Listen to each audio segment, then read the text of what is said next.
Fala, turma! Sejam muito bem-vindos ao Pode Sonhar, o podcast que é a casa do empreendedorismo jovem brasileiro. Lembrando também que o Pode Sonhar vai ao ar todas as terças-feiras às 23h30 no canal Empreender do Grupo Bandeirantes. E hoje estamos aqui com um convidado mega especial, o Bernardo, que é sócio fundador da Trace Finance. Obrigado por ter aceitado o convite, cara. Nada, prazer estar aqui. Pô, muito obrigado por ter aceitado, um prazerzaço. Tô muito animado para nossa conversa. Bora, também tô. Boa. Muita coisa boa pra falar. Coisa boa. E Bernardo, cara, a gente sempre gosta de começar aqui o Pode Sonhar dando pontapé, pedindo para os nossos convidados aqui resumirem de maneira verbal mesmo, em até 140 caracteres, ou algo do tipo, o que a empresa deles faz, só pra gente começar o episódio. Muito bom. É interessante que nesse mundo de startup, se você me perguntasse 6 meses atrás, seria outra resposta, né? Exato. Ainda mais agora, com toda a loucura do Silicon Valley Bank, né? Que eu acho que a gente vai falar muito. Boa, vamos trocar essa ideia. Mas, basicamente, a Trace Finance hoje é uma empresa que abre contas globais para empresas internacionais, empresas que estão expandindo em alta velocidade. Então, a gente atende hoje a maioria das startups que estão em alto crescimento no Brasil e a gente consegue ajudar elas no câmbio e na parte de conta em dólar, né? Então, hoje a gente atende empresas como Boozer, Conta Simples, Decoff, Nó, Mercado Bitcoin, entre várias outras. Boa, várias dessas empresas, algumas, na verdade, Conta Simples, Nó, a gente até recebeu os fundadores aqui no Pode Sonhar. Eu e o Bernardo estava conversando, jornadas espetaculares, então são empresas que estão ganhando muito destaque e realmente a Trace tem, cara, conseguido gerar um valor absurdo para essas empresas. E, cara, eu acho que a gente pode até começar, Bernardo, do começo, assim, como que a Trace começou e o que é.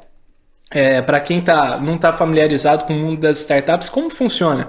Tipo, a empresa levanta uma rodada lá fora, geralmente sem a Trace. Como que é o processo de trazer esse dinheiro para o Brasil e com a Trace? Como é que é?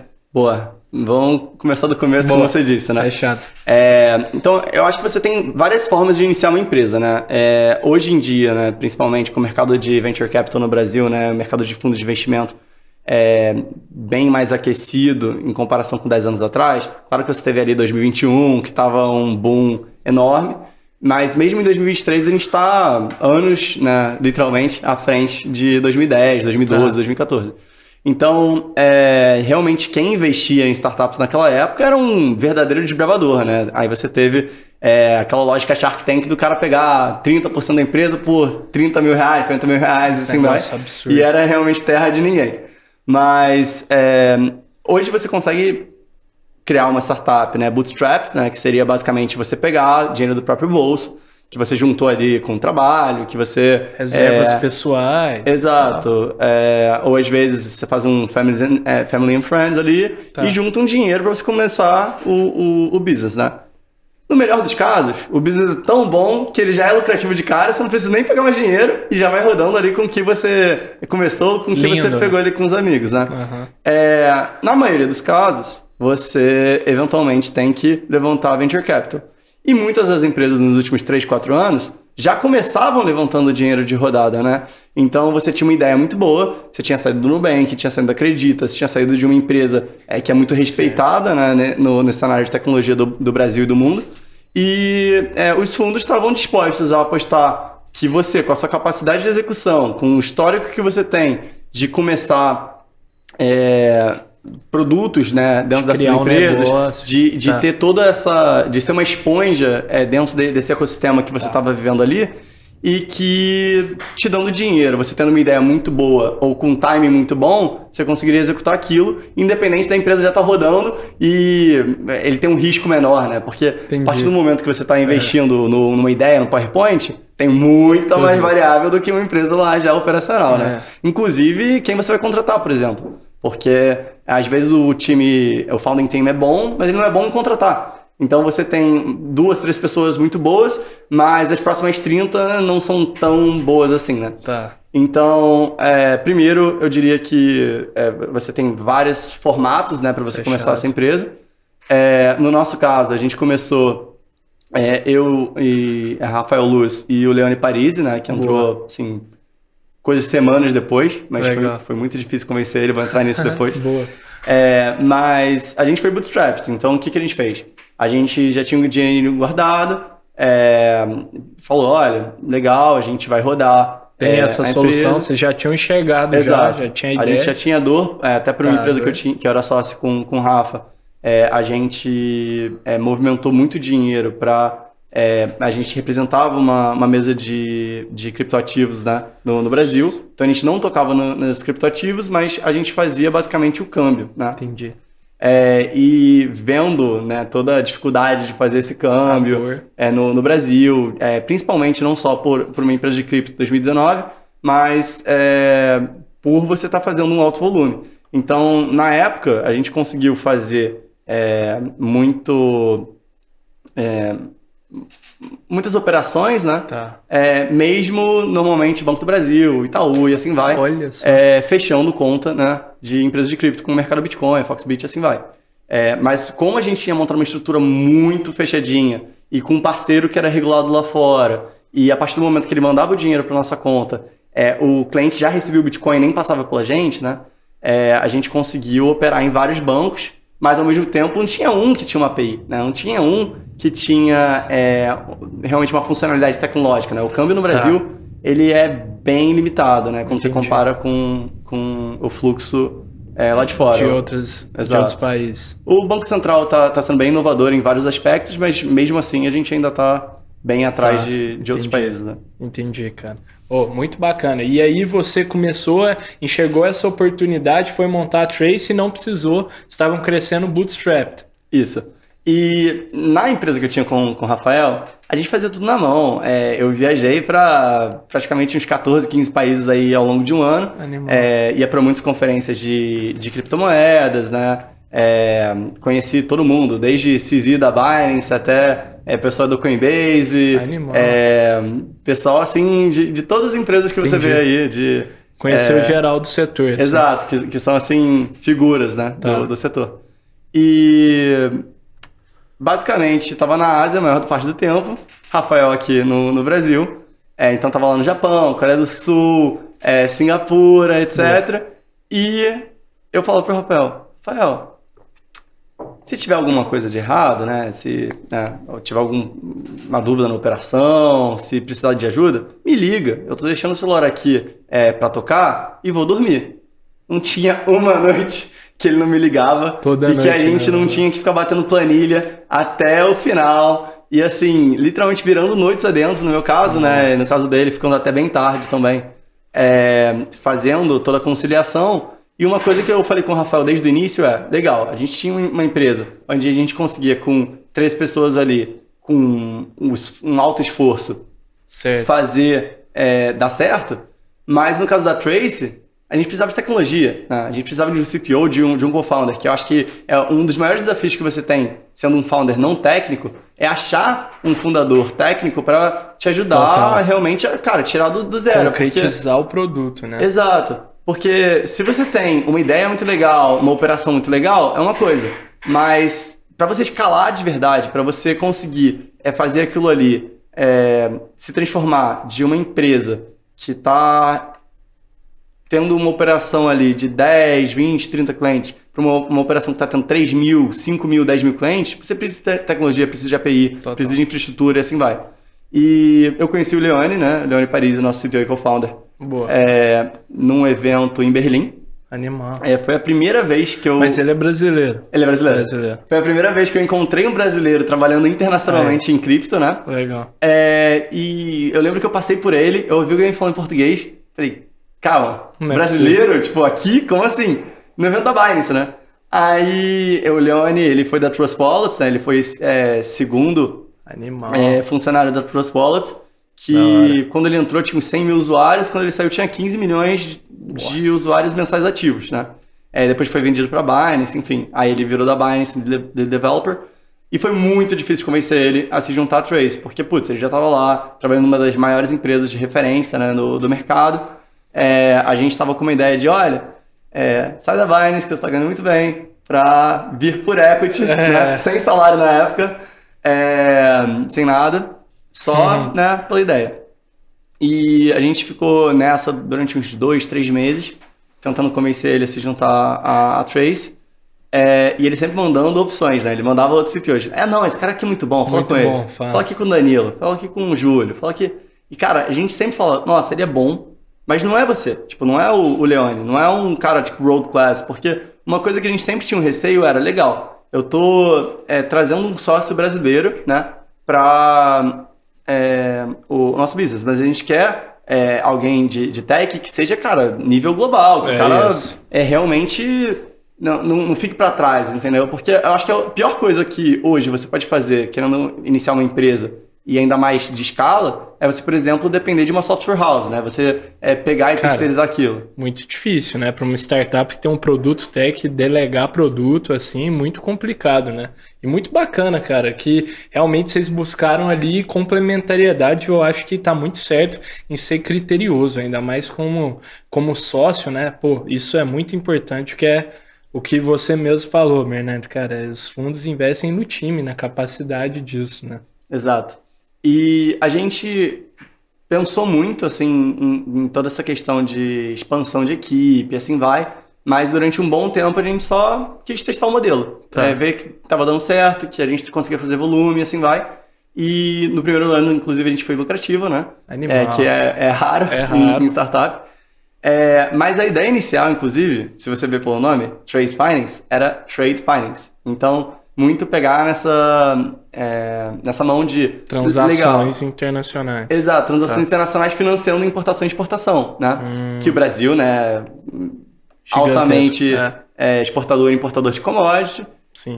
A gente pensou que realmente era um processo muito difícil de se fazer. A gente se inspirou numa empresa chamada Drip Capital, que é uma empresa indiana, participou lá do IC. Eles trabalhavam muito no corredor ali, Estados Unidos, Índia, eles também fazem ali para o México. E eles já fizeram mais de $1 bilhão de dólares, né, de crédito para emprestar para exportadores ou importadores que queriam financiar ali transações de maneira simplificada. A exportação. Tá. Mas a gente, no início, né, queria pegar ali 15 bancos, fazer a intermediação disso, mas a gente descobriu que o processo é muito manual. É um processo que 90% ou mais dos pedidos ali de crédito eram recusados, né, pelos bancos. Entendi. Muito porque era um processo que você tinha que fazer call, você tinha que fazer visita, você tinha que preencher vários relatórios, demorava 2 meses depois disso tudo. Por isso vocês viravam a madrugada, então, batendo. Não, esse a gente não virava a madrugada ainda, né? Era certo. O anterior. Mas assim, a gente tava quase desistindo porque a gente ligava pro cara e falava assim, nossa, vou reduzir aqui em 80% seu custo de câmbio. Você vai, pelo que você opera aqui de faturamento, você vai ter $800 mil de economia no ano. Absurdo. Aí o cara, não, mas eu vou ter que preencher ficha, eu já tô com o Itaú há 30 anos, mas, putz, meu chefe não sei se vai querer, e o cara também tá ali há 30 anos na empresa, 20 anos na empresa, ele fala, pô, não vou tomar risco, né? Já tô aqui sempre fez dessa forma. Já tô com o meu emprego aqui garantido, ele não tem nenhum tipo de participação, então ele não pensa, vou melhorar aqui.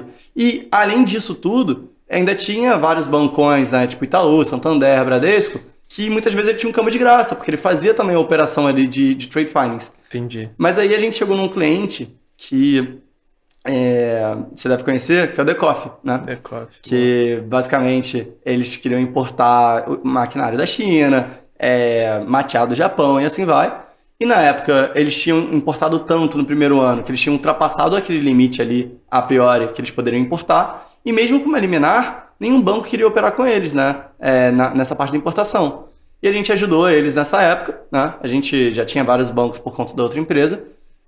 Tentou de tudo ali para ajudar eles e conseguiu. Então a gente conseguiu importar lá para eles, eles continuaram expandindo as franquias. Foi show. Mas o que mudou realmente a história da Trace foi que 2, 3 semanas depois, eles voltaram pra gente e falaram, olha, vocês ajudaram demais com a importação e tal, pô, brigadão. Mas vocês ajudam a trazer rodada de investimento?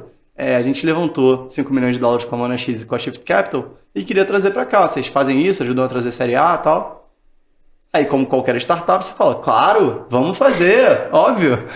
Dá pra fazer, nunca nem tinham pensado. Nem um pouco. Inclusive, depois da chamada, tinha uma coisa bem intrigante, que é o seguinte, o Decoff é brasileiro, né? Isso. E a Monax e a Shift Capital também são brasileiras. Então, se você tem um envio de dinheiro da Shift Capital da Monax para o Decoff... Você não pensa que precisa ter uma operação internacional. De câmbio, cadê o câmbio aí, né? E aí a gente Exato. falando com várias startups, com vários amigos, enfim, a gente descobriu que o modelo, né, que todo mundo faz acaba sendo, até por requerimento dos investidores, Ilhas Caimã, né? Tá. Delaware, lá nos Estados Unidos, e embaixo a empresa operacional brasileira, mexicana, colombiana, chilena, e assim vai. Entendi. E o Esse é a formatação fiscal do negócio. Sempre Exato. acontece assim. E o porquê disso? Entendi. O investidor, quando ele está investindo ali internacionalmente, ele tem um fundo de 500 milhões, 1 bilhão, etc. Ele está investindo em vários países. Para ele entender a regulação de cada país, entender a segurança jurídica, a segurança tributária, e assim vai de cada país, seria um desafio enorme. Exato, então, verdade. o que ele acaba fazendo normalmente ou você tem uma C-Corp nos Estados Unidos, né? Ou você tem uma Cayman, Delaware, Brasil, e ele investe na Cayman. Tá. E por que o pessoal que tinha C-Corp antes, né, que todo mundo fazia C-Corp Brasil, parou de fazer? Porque aí você, na hora de vender, você era taxado não só na brasileira, como você ainda era taxado na americana. Entendi. Então você pagava assim, brutalmente. Dessas rodadas de Série A, faço ideia quanto que o Decoff levantou na Série A e ia deixar, ia abrir mão de capital que ia pro caixa pra pagar essas... No IPO, né? Quando ele fosse vender, enfim, ele teria... no IPO ele Exato. teria que vender. Boa. Mas o que ia acontecer é que se só existisse essa forma, provavelmente ele nem captaria, né? Porque Sim. ele ia falar, não vale a pena, né? Não vai investir. Então, é muito por conta de um conhecimento de leis, de segurança jurídica e tributária, e também de facilitar, né? Porque você já tinha uma estrutura com o Silicon Valley Bank, né? Que acho que a gente vai falar mais disso daqui a pouco. O Silicon Valley Bank era praticamente o único banco que bancarizava essa estrutura lá nos Estados Unidos, né? De Cayman US. E a gente fez a operação deles. Demorou uns 3, 4 dias. Eu juro pra você que eu achei muito, né? E a gente pediu tanto documento deles, tipo, muito documento mesmo. E eu até falei com o Rafael, antes de fazer a chamada ali pra saber como que tinha sido. Eu falei com ele, cara, eles nunca mais vão falar com a gente, eles vão falar mal da gente pra todo mundo. Isso demorou pra caraca, a gente pediu o documento a rodo, como que, né? Nossa, a gente tava realmente bem satisfeito com a experiência que tinha sido ali. E a gente entrou na chamada, e eles falaram, gente, como assim? Como vocês conseguiram fazer isso em 4 dias? Eu tô há mais de um mês com o banco X aqui. Eles falaram pra mim primeiro que ia ser em 5 dias. Voltaram dizendo, não, mas você tem sócio estrangeiro. Nossa. Vou ter que falar com o pessoal da mesa de câmbio. Mas vi aqui que tem fundos que investiram em vocês. Preciso que vocês abram o investidor que investiu no fundo, e muitas vezes pessoa física ou grandes fundos de pensão, tipo de Stanford, de grandes faculdades dos Estados Unidos, assim vai. E pedindo cada vez mais documento, que não faz nem sentido, né? Absurdo. E aí a gente descobriu que era uma média do mercado realmente isso, que demorava muitas vezes 4, 5, 6 semanas. Nossa. E que cobrava muito caro também, né? Porque dizia que tinha risco por ser startup, assim vai. Entendi. Então, normalmente eram empresas super conhecidas, tipo uma Boozer, o mercado Bitcoin, um Decoff, entre vários outros, Salve, assim vai. E mesmo assim, os bancos tinham essa retração e muita burocracia. E tudo que a gente tinha ali de resistência de importadores e exportadores na época, até porque a gente era pequeno, jovem, enfim, em fazer a operação com a gente, quando a gente começou a falar com startup depois de falar com o Decoff, cara, a gente pegou tipo 20 clientes em uma semana. Foi assim, mesmo. Foi de 0 a 1 com o Decoff, e logo depois do Decoff a gente pegou mais de 20. Que loucura. Desde então a gente está com mais de 200 clientes aí de câmbio, né? Fora os clientes da conta lá fora. Mas ao fazer essas operações de câmbio para as startups, né, trazer o dinheiro para eles, a gente começou a perceber que todos eles tinham um elemento comum, que era justamente todas elas sempre mandavam dinheiro do Silicon Valley Bank lá fora. Mandavam dinheiro do... Isso, porque elas tinham lá a estrutura deles de Cayman e Estados Unidos, e quando iam mandar dos Estados Unidos para o Brasil para fazer o câmbio, sempre vinha da conta deles do Silicon Valley Bank. Entendi. Então, a gente começou a perceber essa oportunidade e até isso intrigou muito a gente também, porque a gente entendeu. Isso quando, vocês começaram a perceber? Tem 1 ano e meio. Antes de acontecer. Total. Antes. Quando aconteceu, a gente estava há mais de 1 ano desenvolvendo uma alternativa A gente ia lançar em maio. O Silicon Valley Bank quebrou em março, né? Boa. Aí você imagina o caos que foi pra gente pegar um produto que ia estar pronto 100% em maio e lançar ele com tudo em março, né? Em março. Então, quando aconteceu essa doideira do Silicon Valley Bank, eu tava almoçando com o fundo, mas... Boa, acho que até vale, né? Pra quem não tá também por dentro, cara, contar o que aconteceu, cara. Pra quem não tá familiarizado. Vamos lá. Boa. A gente estava almoçando com um fundo, amigo nosso, porque a gente é muito próximo dos fundos, Legal. porque eles investem em outras startups e eventualmente é legal a gente saber quem que está investindo, eventualmente eles recomendarem a gente. Tem muitos fundos que são clientes nossos também no câmbio. Animal. Então, a gente estava almoçando ali no Capim Santo, né? Legal. Ali no Itaim, né? Boa. E eu lembro que eu vi, né, vários tweets assim falando, pô, Silicon Valley Bank vai quebrar, Silicon Valley Bank estranho e tal. Não tava falando que ia quebrar ainda, mas falando que, putz, tá caindo, assim vai. Aí eu liguei para o meu CTO e co-founder, falei, cara, a gente tem que lançar. Mesmo que ele não quebre, que a gente não esperava até então que tinha essa possibilidade dele quebrar. Vocês nem imaginavam. Bilhões, 250 bilhões ali sobre gestão. É loucura, né, pensar isso. A gente achava que ia ter um balanço ali na confiança, né? E mesmo que ele não tivesse isso, quando a gente lançasse, tendo uma alternativa a algo que até então era monopólio, né? A gente já entendia que a gente ia puxar muita gente do Silicon Valley Bank, justamente porque eles não tinham um serviço que era tão bom. Sim. Ainda mais que a representante deles no Brasil, né, que era praticamente a cara do Silicon Valley Bank no Brasil, a Júlia, tinha saído recentemente. Então, ela que resolvia muitas coisas ali, que sempre quebrava muito galho do pessoal, eles tinham perdido esse contato também. Então, já estava um pouco balançado aqui no Brasil em termos de serviço e assim vai. Legal. Então, eu falei com o meu CTO, né, e co-founder, Leone, cara, vamos lançar uma waitlist, né, vamos lançar uma lista de espera. Falei lá com o pessoal de marketing. A gente lançou uma lista de espera, um site ali, uma landing page, falando, olha, está tendo problemas com o Silicon Valley Bank, que era uma alternativa, contas americanas e de Cayman, aqui estamos lidando com alta demanda, né, porque todo mundo me ligando também. Faço ideia. Cara, nesse dia, nos 3 dias subsequentes ao Silicon Valley Bank cair e começar ali a quebra dele, eu recebi coisa de 2.000 mensagens, sim, 2.000 mensagens de pessoas diferentes, né?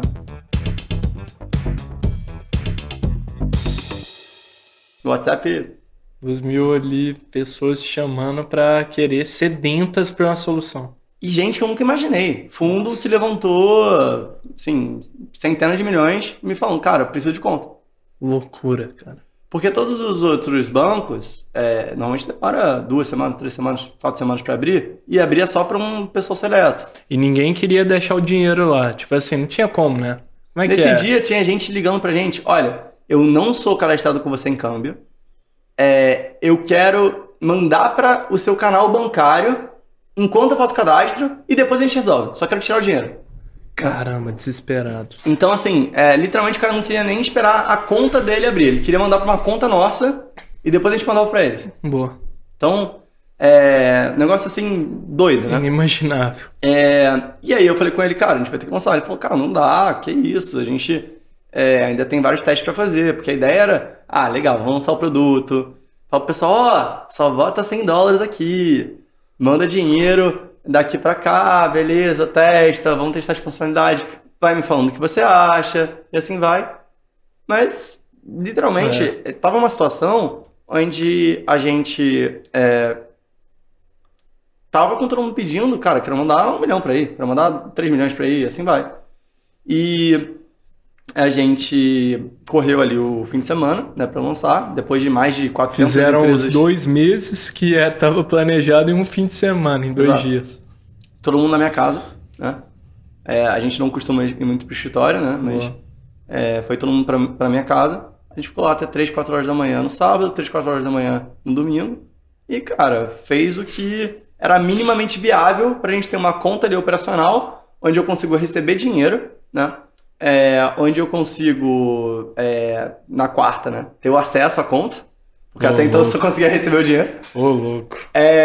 E na quinta, consegui tirar o dinheiro Resgatar também esse ali dinheiro. sem ajuda nossa. Porque até então a gente conseguia receber o dinheiro, beleza. Mas se o cara quisesse tirar pra alguma outra conta, fazer câmbio, etc., ele tinha que pedir, acionar vocês. manda pra essa conta, manual. Anos 2000 de banco, né? Que você tinha ali um gerente, você passava pra ele por e-mail, o cara fazia. Então, a gente teve clientes que falam pra gente assim, eu vou mandar $10 pra testar, mas eu só vou mandar o resto, né, do meu dinheiro, que eu tô aqui com 2 milhões e pouco, quando vocês tiverem multiusuário, quando tiver tal. Entendi. Então eles estavam ali falando de várias funcionalidades que eles queriam como banco, assim, idealmente. O mesmo cara que me falou que em hipótese alguma ia mandar mais de $100 enquanto a gente não tivesse isso, tava mandando 300 mil, aí no dia seguinte viu que os 300 mil chegou e tava ali, já mandou mais 700, aí depois mandou mais 1 milhão e assim vai. Então, foi uma doideira.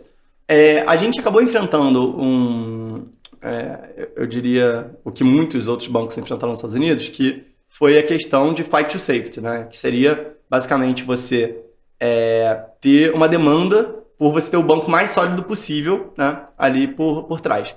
Então, todo mundo queria abrir conta no JP Morgan, todo mundo queria abrir conta ali no BOFA, né? Bank of America, e assim vai. Então, muitas das contas que a gente ajudou ali no início, eles acabaram falando, cara, vocês estão com um banco pequeno no Tennessee e por mais que você tenha um seguro ali adicional, a gente quer deixar numa conta aqui, ou quer trazer para o Brasil, enfim. Então a gente trabalhou nisso, a gente está lançando agora com um dos maiores custodiantes do mundo, né, a conta, né? Justamente eu acho que esse cenário todo foi muito bom para a gente poder nos antecipar muito em desenvolvimento de produto, porque é algo que até então você não tinha essa demanda. Ninguém perguntava, putz, mas qual banco você tem por trás? Né? Exato. Hoje em dia, isso daí o cara fala, Ninguém nem pensa, né, que um banco vai, quais são os riscos de um banco quebrar, assim. E além do Silicon Valley Bank, teve Silicon Valley Bank, Signature, e teve o First Republic, que foi vendido pro JP Morgan Chase, né? Todos esses faliram. Todos esses na faixa de 100, 200 bilhões aí de dólares, né? Nossa senhora. Que loucura. Maluquice isso. Maluquice. Eu imagino que deve ter sido assim, uma escola pra vocês viveram assim em 2 dias de maneira assim mega intensa, mega, all-in ali, aprendendo um monte de coisas e, cara, vocês devem ter se desenvolvido muito como empreendedores, né? Não, com certeza. E eu acho que a melhor experiência que a gente tirou disso tudo é que normalmente você lança um beta, né? Você vai testando e você tem ali casos que não são tão próximos da realidade, né? Porque se ele tá ali em teste, ele não tá fazendo todas as operações que ele faria normalmente, né? Ele não ia jogar direto 1 milhão na conta, não ia mandar um câmbio direto, e assim vai. Então acaba que a gente teve uma experiência real do que seria para consertar todos os bugs e todas as questões de interface e de interação com a realidade, né? Que eu acho que é a melhor coisa. Você lançar um produto que tem várias coisas para aprimorar com usuários testando, não porque você está pedindo eles para testar, mas porque eles precisam, caralho, assim, é muito bom. Infelizmente, foi por conta... E é honesto, né? Um feedback, tipo assim, o cara tá precisando daquilo e o cara vai te falar de maneira honesta. Cara, no outro banco não era assim. Cara, preciso disso aqui, é o mínimo. A gente teve, vários inputs que agora a gente, com o banco novo, tá fazendo uma estrutura totalmente diferente. Né? Faço ideia. Então, eu entendo que hoje a gente tá muito mais preparado para atender toda essa demanda do que a gente tava em março, né? Mas do que a gente estaria lançando em maio se não tivesse acontecido isso do Silicon Valley Bank. Animal, cara. Sensacional. Muito louco isso. Muito louco pensar isso. E, cara, uma coisa que eu fico curioso para saber, Bernardo, cara, muitas startups dependem disso, de soluções globais, assim, cara, e outras empresas também. Hoje vocês atendem startups e fundos majoritariamente ou outras empresas também? A gente também tem outras facilitadoras, né, que a gente atende. Então, é um ótimo exemplo. Quando você compra um Netflix aqui no Brasil, o Netflix normalmente não tem uma operação aqui. Ele usa uma facilitadora que está aqui. A facilitadora recebe ele por Pix, por cartão, e depois tem que mandar lá para fora para eles. Entendi. Então a gente ajuda eles. Vocês ajudam também com todo esse envio, né, e recebimento aqui para o Brasil. E a nossa ideia realmente é automatizar muito o processo, fazer a experiência mais simples possível. Hoje uma startup cadastra com a gente, ele consegue... É muito doido isso, mas a gente já conheceu gente no evento, no happy hour, em um evento de noite, numa quarta-feira. Na quinta-feira, ele falou com a gente de manhã, ali umas 9. Queria fechar com vocês, tal. Quanto tempo demora? Vai demorar mais de uma semana? A gente, beleza, vamos fechar. Qual a urgência? Ele falou, quanto antes. A gente, às 10h30 da manhã, já estava com a operação fechada e o dinheiro no mesmo dia vindo pro Brasil. O cara trouxe, 500 mil, $1 milhão ali com a gente, sendo que ele conheceu a gente ontem. Dia. Loucura, cara. Então, é uma demanda considerável, principalmente para as startups que levantaram dinheiro fora, mas a gente atende várias outras categorias. Então, hoje a gente consegue atender youtuber que recebe AdSense lá fora, TikTok, tá recebendo de uma marca lá de fora também. A gente atende algumas operações de importação e exportação muito pelos parceiros que a gente tem. Boa. Entre vários outros, né? Tem até um companheiro nosso, até indicar ele para vocês, Berneto. Cara, e ele tem uma empresa no segmento assim, de esportes que atende... Cara, empresas lá de fora, lá em Portugal, e ele fala com uma dificuldade, cara, receber em euro aqui no Brasil. Então, vocês também atendem esse tipo de coisa. Sim, e a ideia é a gente ter essa conta para empresas brasileiras lá fora também em várias moedas. Tá, então, inclusive, assim, entrando nesse ponto de youtuber, né, de streamer, assim, meu sonho é atender o Casimiro. Fica aí a chamada, então, pro Casé também. Seria absurdo. O meu sócio, Rafa, ele estudou no mesmo colégio, né, que o Casimiro. Ele acho que era uma sala acima, enfim. Animal. Aí eu sempre brinco, fala com teu amigo aí pra operar com a gente. Ele falou, não, conhecia, né, de vista e tal. Mas adoro o Casé, meu namorado também, muito bom. Curte muito ele. E é muito cara, legal. Vai trazer um dinheirão, cara. Com certeza, né? Agora botou aí do ano Instituto Neymar, tá bem. Mas eu acho que é muito irado você conseguir trabalhar com empresas que você admira. Então, 100%. Cara, você poder ir no The Coffee e falar, eu que tô trazendo esse chá verde aqui do Japão para eles. Eu que trouxe o funding deles lá de fora, ajudei, né, pelo menos a trazer esse câmbio para ele, que viabilizei tudo isso que está acontecendo, assim absurdo. Então, poder trabalhar com o Casimiro eventualmente é um negócio surreal. Uma coisa que eu nunca sonhei que iria acontecer. A gente levantou uma rodada, né, final de 2021. Vocês levantaram, acabou. Sim. Boa. A gente levantou 4,3 milhões de dólares, mas até para desmistificar, quando você levanta, não é tipo, legal, ganhei 4,3 milhões de dólares aqui, tô com 20 milhões na conta, não é isso. Você tem ali o dinheiro da empresa, que você tem que usar para a empresa. Não dá para você, tipo, vou fazer dividendos aqui e beleza, agora tô distribuir para os sócios. Não, nem um pouco. Então, você, assim, quando você levanta dinheiro, você, acima de tudo, acaba sendo meio que um funcionário ali, tendo que reportar, né, para investidores, tendo que construir algo ali, e não dá para simplesmente chegar e falar, não, agora meu salário é 300 mil, né? Não funciona assim. Então, a gente levantou 4,3 milhões de dólares com a Roth Capital, que é investidora de várias empresas como a SpaceX, né, do Elon Musk, Uber, Stripe. Legal. E o mais legal, né? Você conhece o The Chainsmokers? Conheço. Os DJs. Cara, eu sou super fã. Eu diria um dos maiores aí do Brasil, se bobear. Pelo menos pelo Spotify, acho que eu tô bem lá em cima. Boa. E eu descobri que eles tinham um fundo, né? Quando a gente tava captando. Eles tinham um fundo? Um fundo de investimento. Investindo na Coinbase, na Brex, entre vários outros. Caramba. E aí eu falei, não custa, né? Vai que. Mandei uma mensagem no LinkedIn pro portfolio manager deles, o Stephen. E ele me respondeu. A gente marcou uma chamada. Ele gostou muito.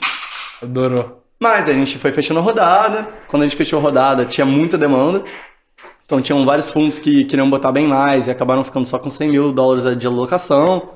A gente teve que realmente fazer um rateio ali para conseguir botar todo mundo bom ali que a gente queria. E já tinha fechado, até mais do que a gente queria. E eles vieram de volta, né? O Steven voltou e falou, cara, a gente precisa muito falar, tal, quero muito investir. A gente achou do caralho, a gente falou com várias empresas aqui, eles falam, pô, a gente tem que investir em vocês. A gente queria botar um valor substancial, né? Aí ele falou, que tal 100 mil? Aí ele falou, não, a gente quer botar mais. Eu falei, putz, mas a gente já estourou aqui e tal. Que animal essa história. Aí ele falou, pô, por que você não fala com o Alex e com o Drill? Que são os caras. E depois você me diz o que você acha. Pô, aí é foda, né, velho? Os caras ganham, os empreendedores. Aí a gente foi pra uma chamada com eles. Eu vou ser bem honesto. Eu jurava que ia ser uma chamada onde nos primeiros 2 minutos eles falam, pô, você é fã, que maneiro, tal, toma aqui um autógrafo, vou te mandar um vídeo aqui, te mandar uma camisa. E, pô, fala aqui com minha secretária, com meu manager. Também Se eu fosse adivinhar, eu ia chutar isso aí. Exato, com a minha portfolio manager aqui.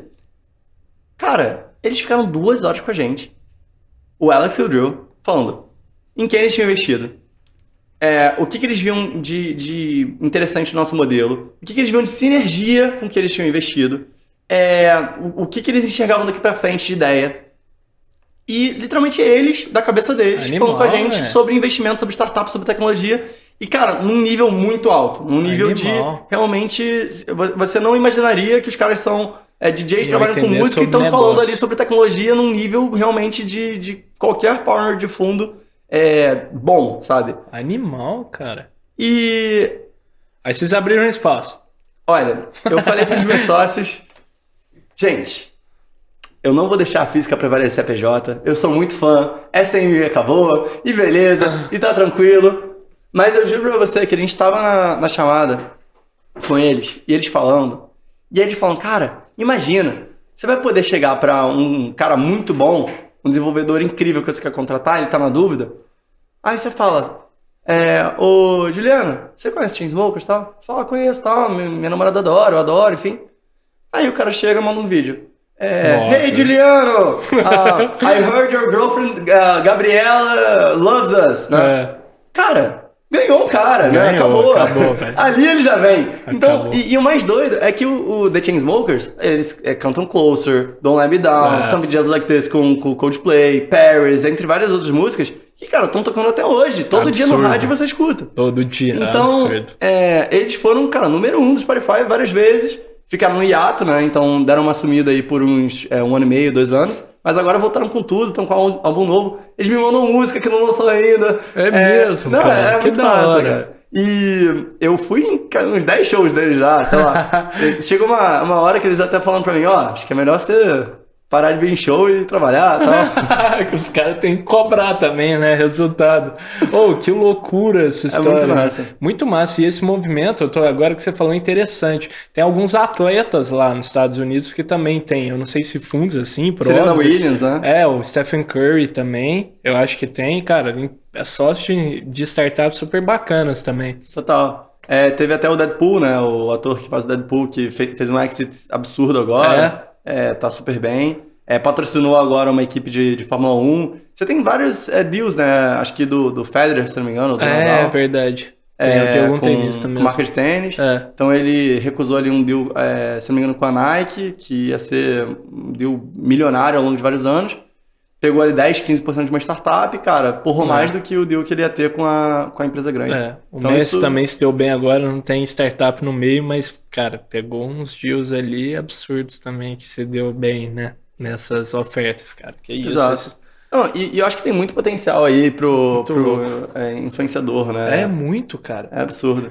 E gera valor pra vocês também, igual você falou, cara. Cara, e é uma adição ali de um ingrediente que você não tem normalmente numa empresa. Não tem. Então, você pode ter fundos incríveis como Sequoia, SoftBank, Monax, Kazek, etc. Mas você não vai querer receber um vídeo do Managing Partner do cara que vai te mandar Essa pitada é absurda. Porque é uma cartada que você tem. Às vezes você vai fazer uma parceria com um banco, você senta numa mesa com ele, você comenta disso, ele fala, cara, minha filha é fã pra caraca, eu fui no show com ela, eu adoro. Aí, talvez seja a diferença entre você fechar um deal ou não, né? De você trazer um cliente ou não, de você trazer um funcionário, um sócio, né, eventualmente, ou não. Então, é realmente uma... Bacana demais, cara.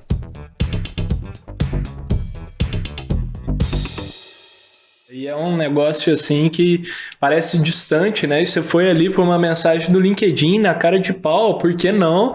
Isso é muito do espírito empreendedor que a gente busca fomentar aqui no Pode Sonhar. Tem várias coisas que você falou que mostra, cara. Dá a cara a tapa em eventos. A própria venda que você fez pro seu sócio hoje foi muito difícil convencer. Você foi lá falando, pô, muitas habilidades que o empreendedor tem que ter e que a Trace foi incorporando assim e caminhando para os resultados. Eu acho que é muito valioso também, Bernardo, cara, você contar um pouco. Vocês têm contato com várias startups que levantam rodadas de capital, vocês estão sempre próximos, estavam falando que gostam muito de conhecer também sobre os mais variados mercados.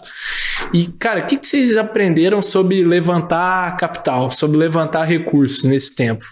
Olha, eu diria que você tem ciclos de mercado, né? Então, obviamente, em 2021, se você minimamente tivesse um currículo ali interessante, tivesse saído de uma startup massa e tivesse uma ideia ali ok, você já conseguiria levantar dinheiro assim, né? Uhum. Talvez não com o melhor fundo, mas tinha alguma muita liquidez. Né? Tá. Hoje, eu acho que você tem muito mais uma preferência por empresas que estão lucrativas, que tem um... É mesmo, você já enxerga isso. Exato. Um modelo... sustentável. Ali com unit economics, né? Com as métricas melhor. Uma métrica melhor, exato. Ainda assim, você investe em empresas em PowerPoint, isso sempre vai ter. Uhum.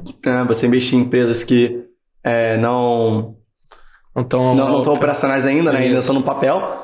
Mas você tem um pouco mais de cautela ali nos investidores e principalmente nesse período aí do início do ano. Boa. A gente, mais pro final, acho que vai ver mais investimentos. Mas o que eu diria cara, se você tem uma ideia que você tem paixão por, né? Que você tem um time que além de ser seu sócio, ainda é teu amigo, uma pessoa que você vai conseguir não só aguentar nos momentos bons, mas cara, no momento ruim, às vezes você tá tendo uma discussão com ele no sentido de você ter uma ideia muito forte de um lado e ele ter uma ideia muito forte do outro lado do espectro. Mas você não vai perder a amizade por causa daquilo, você não vai xingar o cara, não vai, efetivamente, né? Isso. Que você consiga ter um diálogo, que você consiga ter ideias opostas e não é uma pessoa que vai ficar ali, não, putz, você não quis fazer o que eu quis, então agora acabou e etc. Então, assim, com o Rafa e com o Leone, cara, é uma relação de amizade, sabe? Mesmo. E é impressionante, com o Rafa e com o Leone, foram poucas as vezes que eu me recordo de ter brigado com eles. E foi coisa assim muito idiota, coisa de tô com o Rafa em Nova York, né, 2 anos atrás, ele querendo ir pra hotel, e eu falando, cara, vamos ficar mais na balada, só que ele está em Nova York, enfim.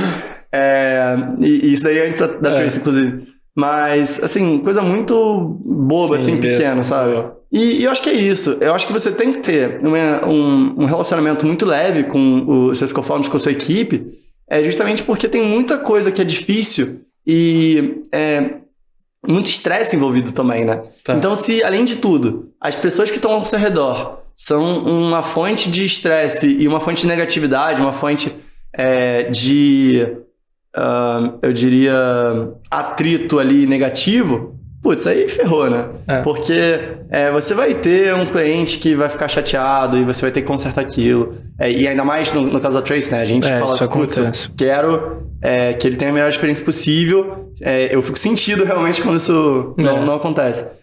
Então, mesmo quando isso acontece, a gente tenta reverter e normalmente o cara gosta, volta, recomenda. Tá certo. Eu entendo que empreender não é tão simples quanto você está trabalhando para um Nubank, trabalhando para uma empresa grande como Uber, Cloud Kitchen, Meta, Google, etc. Porque você está com a tua pele em risco. Por mais que você levante dinheiro de investidores, eu acho que você tem muito em risco ali da tua reputação, inclusive, né? Porque não é simplesmente, levantei aqui 1 milhão, fui canalha aqui com meus investidores e fiquei com dinheiro e ficou de boa. Você nunca mais vai trabalhar com Venture Capital, você nunca mais vai trabalhar com tech. Tem muita reputação envolvida ali. Muito. Então, eu diria que assim, você construir todos esses relacionamentos que você puder, eu acho que a melhor dica que eu posso dar para founder fica próximo de outros fundadores. Não só da sua vertical, mas eu acho que se você puder, na sua primeira rodada, até mesmo antes de você levantar de fundos, trazer um cara que tu confia muito. Então, o Manoel, por exemplo, ela vai falar com o Davi Velez, com a Cristina Junqueira, traz ali um cara até de bancão, né? O CEO do Itaú, traz um outro fundador de startup ali, que está ali mais ou menos na mesma fase, uma conta simples, uma clara, assim vai. Porque ele já teve muitas das dificuldades e desafios que você vai ter. Então, se você puder, às vezes 10 minutos ali na sua semana, chegar e perguntar uma coisa para ele, às vezes é uma coisa que você ficaria dias, semanas pesquisando e tentando entender aquilo, e ele já fez, já sabe o que aconteceu com ele, e mesmo que possa ter um caminho diferente, pelo menos você sabe o que aconteceu com ele para você prevenir aquela situação. Então, quanto mais pessoas, seja investidores, né? Então, fundadores que estão investindo na sua empresa, ou amigos mesmo, né? Pessoas próximas que você troca ali no dia a dia, melhor. Porque você vai economizar muita experiência, né? Muito aprendizado. Exato.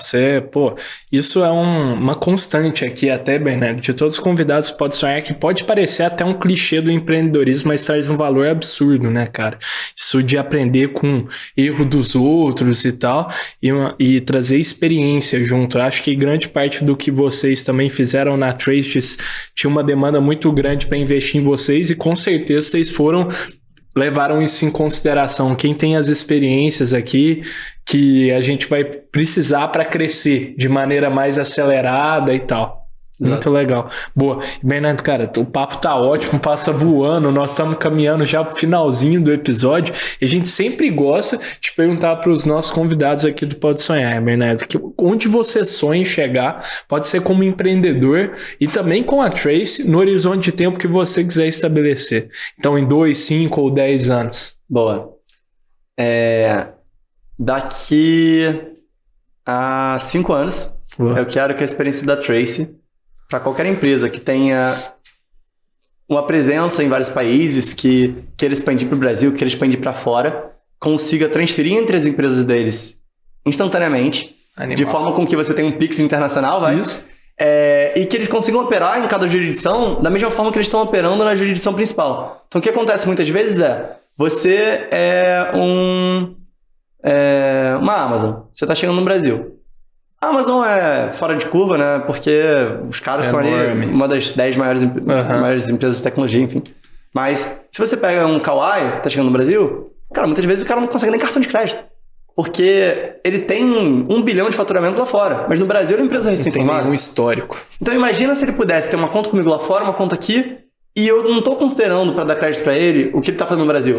Estou considerando o que ele faz no mundo, né? Legal. Então, eu quero que as empresas possam expandir pelo mundo, independente de jurisdição. Porque eu acho que hoje você criar um CNPJ, você criar um EIN lá fora, você criar uma empresa no Japão e assim vai, é uma questão burocrática, né? Total. A lógica de serviços financeiros que englobam isso tem que ser muito mais avançada de forma com que o cara consiga operar tão bem quanto ele opera nos Estados Unidos, quanto opera no Brasil. Perfeito. Próximo do que o Citibank tentou fazer ali, né? Mas que acaba não acontecendo, porque se você tem uma conta aqui no Citibank, você vai abrir uma nos Estados Unidos, você começa do zero, né?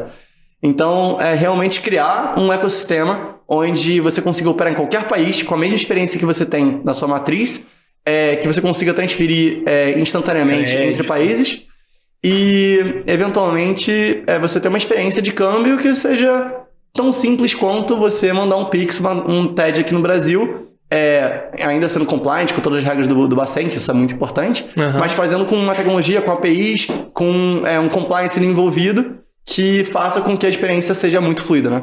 Animal, sensacional, é muito legal ver, Bernardo, cara, na Trace vocês têm muito essa mentalidade global que, cara, não é tão comum ver nas startups brasileiras, assim, e, cara, eu visitei Israel ano passado e eles são estão num país assim com recursos super limitados, assim, então eles são obrigados, os empreendedores lá que a gente conversou, falam que são obrigados a pensar em global desde o dia zero, porque não tem a demanda nacional. Eu acho que até o fundador da Pipefy aqui no Brasil já falou em um podcast que eu ouvi, o Alessio, ele fala que, cara, um dos investidores lá, um dos fundos internacionais, fala para ele que, cara, vocês no Brasil são muito preguiçosos. Vocês só pensam, vocês acham que tem, todo esse país e podem ficar só aí. Então é muito legal ver a Trace pensando global. Pô, isso é sensacional. Pensar global, pô, uma solução que gera valor não só para as startups brasileiras, mas para o mundo inteiro. Exato. Acho que esse limite geográfico não existe. Ele tá só ali na mente, eu diria. Legal.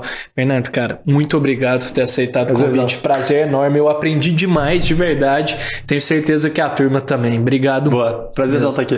Valeu demais. Turma, para vocês que ficaram até aqui, muito obrigado. Não se esqueça de se inscrever no nosso canal do YouTube, no Pode Sonhar Podcast, de dar um like nesse vídeo e, do mais importante, de comentar o que você achou. Lembrando que o Pode Sonhar vai ao ar todas as terças-feiras. No nosso canal do YouTube, no Pode Sonhar Podcast, em todos os streams de áudio, no canal do YouTube do Poder 360 e também no canal Empreender do Grupo Bandeirantes. Fechou? Vejo vocês na próxima e tamo junto.